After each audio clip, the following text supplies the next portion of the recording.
dan 4 hal yang menjaminkan banyak rizki, bukan memudahkan rizki.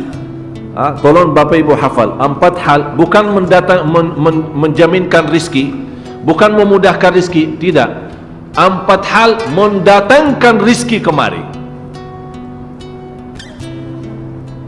Dan 4 hal bukan Allah kasih kemudahan berarti kita berjalan mencari rizki Allah kasih, tidak. Bukan dikasih kemudahan, tapi di mana saja kita ada, posisi kita di mana saja, Allah datangkan rizki kepada kita. Yang pertama, qiyamul lail, salat malam. Yang kedua, berbanyak istighfar waktu sahur. Kalau anda tidak salat malam, jangan tinggalkan istighfar waktu sahur. Waktu sahur kapan? Kira-kira 30 minit sebelum azan. Ada satu hadis dijelaskan waktu sahur, makan sahur kan? Tapi ada yang suka makan sahur jam 1, ada yang suka jam 2. Tapi menurut saya waktu yang tepat untuk makan sahur dikirakan membaca 50 ayat. Membaca 50 ayat. Kalau bagi kita 50 ayat ya setengah jam lah. Dah tahu bagi Bapak Ibu gimana? 1 jam ya bolehlah, 1 jam dah apa-apa. Ya tergantung lancar atau tidak. Tapi ukurannya seperti itulah, kurang lebih seperti membaca 50 ayat dari Al-Quran. Itulah namanya waktu sahur. Disitulah Allah sendiri memuji, Allah bangga dan senang terhadap orang yang sahur. Sampai ulama berkata, tidak ada ibadah yang terbaik di waktu sahur selain istighfar. Jadi boleh baca Quran, boleh salat malam, boleh zikir, boleh apapun, tapi yang terbaik istighfar. Jadi tinggalkan segalanya, tinggalkan Quran, tinggalkan salat malam, tinggalkan baca Quran, tinggalkan zikir, fokus hanya istighfar. Astaghfirullah wa atubu ilaih, termasuk istighfar Allahumma anta rabbi la ilaha illa ant, yang Bapak Ibu tahu sayyidul istighfar, yang terutama, yang paling luar biasa. Allahumma anta rabbi la ilaha illa anta khalaqtani wa ana abduka wa ana ala ahdika wa wa'dika mastata'at a'udzu bika min syarri ma sana'at abu'u laka bi ni'matika alayya wa abu'u bi dhanbi faghfirli fa innahu la yaghfiru dzunuba. Ya Allah, kalau kita fahami doa ini luar biasa.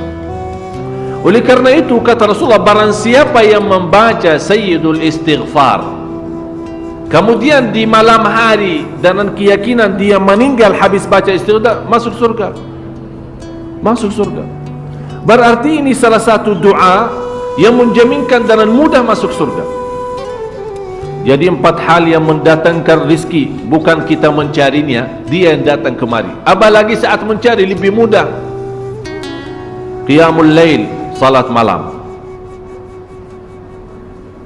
Tapi dalam bahasa, mohon maaf Bapak Ibu, dalam bahasa Arab disebut qiyamul lail, bukan salat. Tapi kalau diterjemahkan dalam bahasa kita salat. Tapi kenapa di situ qiyamul lail diberikan qiyamul lail, qiyam artinya berdiri, berarti lama. Saking lama berdiri dikaitkan jadi qiyamul lail. Qumil layla ya ayyuhal muzammil. Apa terus? Qumil layl, berdirilah saat malam. Berdirilah, bukan salatlah malam, tidak, berdirilah malam hari. Itu dahsyatnya di situ berdiri. Qiyamul layl. Yang kedua, berbanyak istighfar. Yang ketiga, berbanyak sedekah. Sebenarnya bukan istilah berbanyak sedekah. Kadang-kadang orang bersedekah 100 juta, udah saya sudah bersedekah 100 juta. Bukan itu. Bukan yang dimaksud berbanyak sedekah itu dari sisi uang itu banyak atau sedikit, bukan. Yang dimaksud rahasia sedekah, ta'ahudus sedekah, istiqamah bersedekah. Istiqamah. Itu tidak menjadi masalah besar maupun kecil. Itu tidak menjadi masalah. Karena bagi Allah tidak ada artinya besar maupun kecil. Kita tidak memberikan kepada Allah, karena Allah Maha Kaya. Tapi rahasia sedekah itu kita terus menerus sedekah. Siang, pagi, malam, pagi, malam, pagi, besok, terus minggu depan. Tidak pernah berhenti. Setiap ada kesempatan selalu kita membawa sedekah. Itu namanya ta'ahudus sedekah. Ta'ahud kalau dalam bahasa sebuah janjian. Seolah-olah kita ada kontrak kerjasama antara diri dan apa? Dan sedekah. Itu kata ta'ahud, ahad, berjanjian. Saya berjanji. Seolah-olah ada berjanjian antara kita dalam sedekah. Jadi tidak boleh terlepas dari berjanjian. Seolah-olah kita menghormati berjanjian. Bagaimana menghormati? Kita terus kerjasama. Kita beri, Allah ganti berkah sedekah. Kita beri lagi, Allah ganti masih terus. Kita beri, masih Allah terus ganti. Itulah dahsyatnya sedekah. Jadi Bapak Ibu, jangan nunggu hari tertentu, bulan tertentu, malam tertentu kita bersedekah. Jangan. Setiap kita merasa ada berita baik, ada berita maupun ada berita buruk yang menyakiti perasaan kita di rumah tangga kita, anak kita, suami kita, istri kita, apapun, langsung segera sedekah. Disitulah rahasianya. Ikatkan seolah-olah kita sudah membuat perjanjian antara diri dan sedekah dalam segala hal, hal senang maupun hal tidak, hal bahagia maupun hal sedih, hal bangga maupun hal lagi menghadapi kesusahan, kesulitan, selalu sehat dan sakit.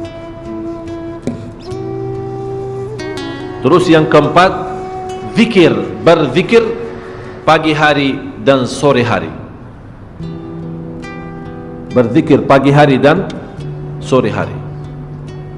Ini 4 hal Bapak Ibu. Berdiri malam hari, itu yang namanya tahajud, banjanya atau lamanya berdiri. Berbanyak istighfar waktu sahur. Yang ketiga, berbanyak sedekah. Sudah Bapak Ibu mengerti? Jadi istilah berbanyak sedekah bukan artinya harus banyak dari jumlah hitungannya, tidak. Yang keempat adalah berzikir di pagi hari maupun petang hari. Amman huwa qanitun ana al-laili sajidan wa qa'iman. Sajidan wa qa'iman. Jadi Bapak Ibu, saat kita berdiri lama, walaupun baca satu ayat, diulangi berkali-kali, walaupun baca surah pendek, tapi diulangi berkali-kali, tidak menjadi masalah. Bapak Ibu hanya hafal qulhu. Qulhu dibaca 3 kali, pahalanya seperti baca Al-Quran 30 juz. Ada seorang salih mengajak kawannya, sudah mendekati subuh, ayo bangun salat malam dan baca sepertiga Al-Quran. Langsung orang itu menjawab, bagaimana saya baca, sebentar lagi mau azan. Bacalah qul huwallahu ahad, salat malam dan qul huwallahu ahad. Jadi Bapak Ibu, yang saya harap, jangan susah fikir, ya Allah saya mau baca apa. Tak usah susah fikir. Baca dan nikmati, yang penting nikmati bacaan. Walaupun qul huwallahu ahad setiap hari. Kalau kita pusing baca, Allah tidak akan pusing mendengar. Malah Allah paling senang mendengar bisikan bacaan dan bisikan doa kita malam hari. Allah paling senang mendengar bisikan doa munajat kita malam hari. Itu luar biasa. Terus lanjut, sedang ia takut kepada azab akhirat dan mengharapkan rahmat Tuhan. Ini Bapak Ibu, takut dan mengharap rahmat. Inti daripada salat malam. Inilah rahasia kalau Bapak Ibu mau mendapatkan transferan ilmu dari Allah. Yahdharul akhirah, takut kepada Allah dan takut hari akhirat. Takut aib kita ditahu oleh miliaran manusia. Takut dosa kita ditahu oleh miliaran manusia. Malu terbuka buku amal kita dilihat oleh miliaran manusia. Itu semuanya di hari akhirat. Jadi membuat kita jaga salat malam ketakutan kita kepada hari akhirat. Karena di hari akhirat itu apapun yang kita sudah sembunyikan, nanti tidak ada istilah sembunyi, semuanya terbuka di hadapan Allah, di hadapan malaikat, dan di hadapan seluruh makhluk. Yahdharul akhirah. Dan barang siapa yang mampu menikmati lama berdiri, akan Allah meringankan lama berdiri di hari kiamat. Bapak Ibu tahu berapa lama berdiri di hari kiamat? Satu hari 50.000 tahun.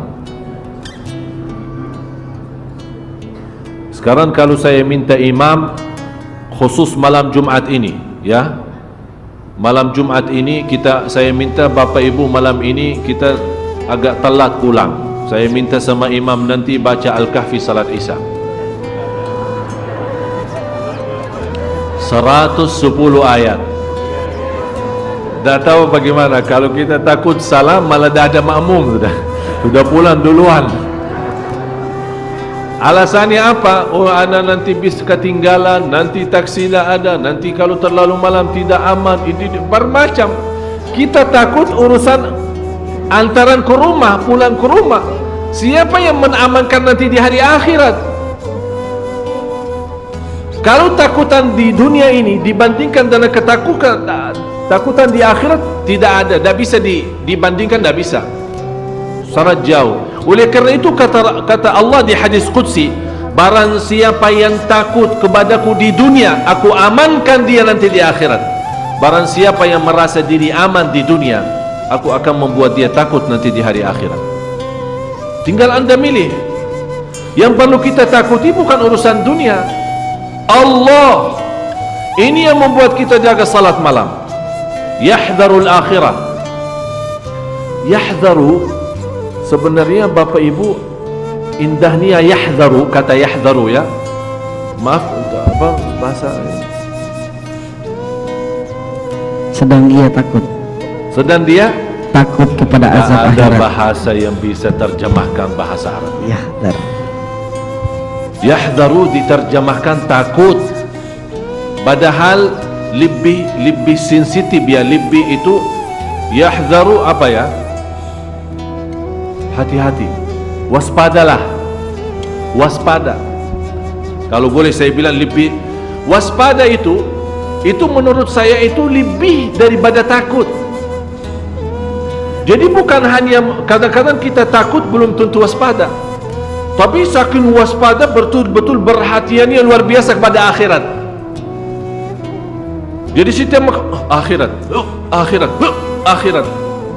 Jadi terus terbayang selalu akhirat. Ini yang membuat kita saking waspada, saking betul-betul berhati-hati. Itulah yang paling kata yang cocok, kata yahdharu, yahdharul akhirah. Agar seimbang Bapak Ibu, karena Islam menanjurkan jangan takut sampai putus asa. Itu yang dilarang oleh Islam. Kadang-kadang saking banyak dosa kita, sudah terbayang akhirat, sudah betul-betul waspada, ingat dosa lalu, akhirnya lama-lama saking tinggi takutnya, ya Allah, terus bagaimana dosa lalu saya? Apakah diampuni atau tidak? Apakah dapat rahmat tidak? Ayat selanjutnya memberikan seimbang. Yahdharul akhirata wa yarju rahmata Rabbi.